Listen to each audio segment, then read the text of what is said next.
Welcome back to a year of Final Fantasy, and today we have a game that actually doesn't have Final Fantasy in its name. That's crazy. Why are we even talking about this? Well, it does have to do with the Ivalice Alliance, and if you watch the other videos this month, we're talking about this spin-off project, the Ivalice Alliance, focusing on the games contained within the setting of Ivalice. And Vagrant Story is a part of that world, or at least it is kind of, but maybe not. It's super complicated. We're going to get into it right now. So Vagrant Story. What is Vagrant Story? Well, the game is one of the many greats from the PS1 era developed by Squaresoft, and more specifically, it was developed by Yasumi Matsuno. That was his second big game, coming right off the heels of the last amazing game of Final Fantasy Tactics. It's a game that was radically different from any other of the Squaresoft offerings at the time, especially Final Fantasy. Here, Vagrant Story works in a similar manner of it just being completely wildly different, like the original Tactics games were from Final Fantasy. Originally, it was released in 2000 on February 10th for Japan, May 15th for North America, and June the 21st for the EU. This game takes a radical departure from the turn-based mechanics that Square was known for at the time, and in fact, Vagrant Story has a uniqueness to it that hasn't really ever been rivaled. Maybe coming close is Parasite Eve or something like that. This uniqueness is due to its combat system, which actually pauses time, and then a sphere surrounds your main character known as Ashley Riot, in which case you can target the different enemies, and more importantly though, you can target the different body parts of the different enemies and kind of combat your way through that. It's a really cool system, and I really want to go back and play it again just because of how, I don't know, unique the game was. Anyway, along with Yasumi Matsuno, his team from Final Fantasy Tactics worked on this to bring it to life, and now I can't confirm this one way or another doing research, but my knowledge, I read somewhere, and I could be completely wrong, but I read somewhere that this game was actually created with the repurposed Final Fantasy Tactics engine, which would make sense considering the team that worked on it, as well as the director himself. Much of the landscape in this game in Vagrant Story does in fact feel like a Final Fantasy Tactics map,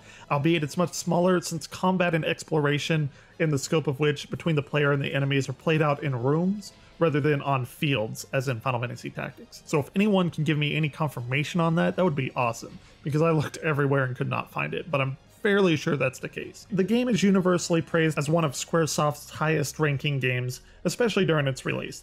The story takes place in the span of just 24 hours, and as fans of Tactics will be immediately at home here, awash with the gritty world that has been set up for us. The game seems to fall heavily on a France kind of theme with ornate castles and cathedrals and all that kind of stuff. And in fact, much of the story is very dark in tone and themes. Again, you can feel the Tactics influences here. Vagrant Story is one of the first truly 3D polygonal games that was a very big hit, though others did come before it. And as you see many times throughout the life cycle of a console, near the end, the developers know the ins and outs of development and can push the system to their limits, and they have done so very much with this game. I'd even be willing to call this like an early PS2 game. So the big reason we're discussing this game here is its connection with Ivalice, and it's actually quite up in the air even today due to some recent-ish information. And so here's the deal. Vagrant Story was originally not intended to be part of the Ivalice of Final Fantasy, set in its own world completely, you know, wanting to do something different, essentially. And of course, it being developed by Matsuno, as many developers do, he put a bunch of Easter eggs and references in this game to his past games, that being Tactics. And the story would end there, you know, like most games, references, yeah, it's fun, whatever. But during 2004, by promoting Matsuno's Final Fantasy XII, there exists a French gaming magazine known as Joypad at the time, where he actually did state that Vagrant Story was connected to the Ivalice universe. A clear example of a retcon, but it was a retcon that could be done without breaking any stretch of the imagination. And in fact, the more and more that Ivalice Project games were coming out, more and more references would call back to Vagrant Story, showing that the game did take place in Ivalice. And I'll go through the list here, and it's kind of a long list, but let's just look at some of the stuff that Vagrant Story is connected to. First off, in Final Fantasy XII, there's most of the connections. We have the Iokas Rude Sigil Blood Sin, and it remains related to the summoning of magic and creatures. It's the background in which the player summons, and it's signed by Branth in his first major appearance, and an identical blood sin mark to the infamous tattoo, and it appears on the skull of the shamaness during Zolara's spell Death Wall. Vagrant Story is set in Valendia, and Valendia is one of the continents in Final Fantasy XII, and the calendar used in the game is known as the Old Valendian Calendar.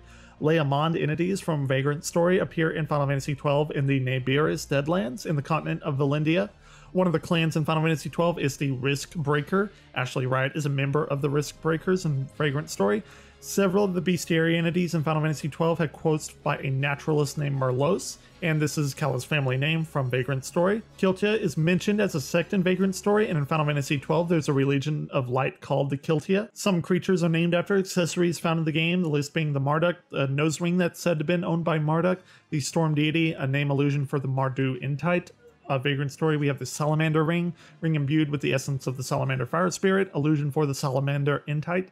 The Gnome Bracelet, the Undine Bracelet, the Sylphid Ring, Fafnir's Tear. All of these reference things in Vagrant Story. We also have the Datok, I guess is how you say it, of Vagrant Story, which is a rare game deed of Final Fantasy XII that share the same name in Japanese. Among the landscapes of Ivalice are traps, which are red circles of magic that are charged with positive or negative properties hidden until the person uses Libra. There are also traps like this in Vagrant Story. The ability Bone Crusher is similar to the Break Arts mechanic, in which one can sacrifice HP for a powerful attack. We have the Necro Hall of Nabudis, who has suffered a catastrophe similar to Leomond, in which the entire population had been wiped out through magical means and had become a dangerous ruin of its former glory filled with the restless souls of the destruction. We have Snowflies, which are mentioned in the Nightmares Bestiary as a monograph drop. In Final Fantasy Tactics, we have a short passage that's quoted from A.J. Durai Arslan Durai, which was the narrator of Final Fantasy Tactics. We have, in a dialogue with Samantha here, Sydney mentions, Sydney being a Vagrant Story, how the priesthood of Iacus worships a dead god who is really a demon. Since the name of the church is associated with the priesthood, it's never given. This may be an allusion to Saint Ajora Galbados. We have Valmara Lenon's unused battle data, which reveals her job as a Witch of the Coven. In its description, is stating how the job makes pacts with dark entities to utilize its powers. Some of the items and gemstones are named after characters in Final Fantasy Tactics, which means that Vagrant Story would come afterwards. We have Agrius Balm. Balm used the Great Knight's Agrius told in the Zodiac Brave story, associated with Agrius Oaks. In Final Fantasy Tactics, where the Lion's Agrius is given such a lip balm as a gift. The Zodiac Brave story is also obviously the recurring theme in Final Fantasy Tactics. It goes on and on and on. There are more and more and more references here. I don't want to, make this go on too long, but we do have reference in Final Fantasy Tactics Advanced. For example, the Risk Breakers come back. We have weapons here that are named similarly. We have Templar job classes. Final Fantasy Tactics A2 Grimoire of the Rift. We have several different weapon classifications. We have Geomancer's abilities being tied to like the mist of the magic, making it a reference to the Dark and Vagrant Story, and it goes on and on and on. You can get my drift now that Vagrant Story has to be part of this Ivalice Alliance. It has to. However, that should be the end of the story, but it's not. With all that being said, in 2010, Matsuno tweeted out reversing this established link, once again saying that those were just references and Easter eggs. And I have absolutely no idea why he did that. Your guess is as good as mine. If anyone has any kind of inside information, I'd love to know it. While the list I just mentioned is exhaustive in its references, I think it goes way beyond just the Easter eggs and things like that. I'm still in the camp that Vagrant Story is indeed part of the Ivalice Alliance. I mean, you can't say they're references and then you make several games afterwards, completely like literally referencing things in Vagrant Story and then come out, a couple years later and say, oh, nope, those are just Easter eggs. I don't know. It's weird. It's really weird, and I told you it's super complicated at the beginning. So let me know what you think. Is Vagrant Story part of Ivalice? It's its own thing, or do you not give, or rightly so, do you not give a about any of this? Let me know. I'm curious to hear your answers. So that's going to do it for this episode of A Year of Final Fantasy. Hopefully some things have been revealed to you, and you haven't clicked off, being completely bored, but even if it's just some interesting trivia, hopefully you learned something. I definitely think everyone should try out Vagrant Story though, one way or the other. It's a fantastically unique game. Part of the Tactics series, not part of the Tactics series, it doesn't matter. Vagrant Story is truly a great game and really came out at the height of Squaresoft on the PlayStation 1. So next time we're going to go over a game that nobody saw coming, and that is Final Fantasy XII Revenant Wing. So until next time, Crystal Warriors, keep on gaming.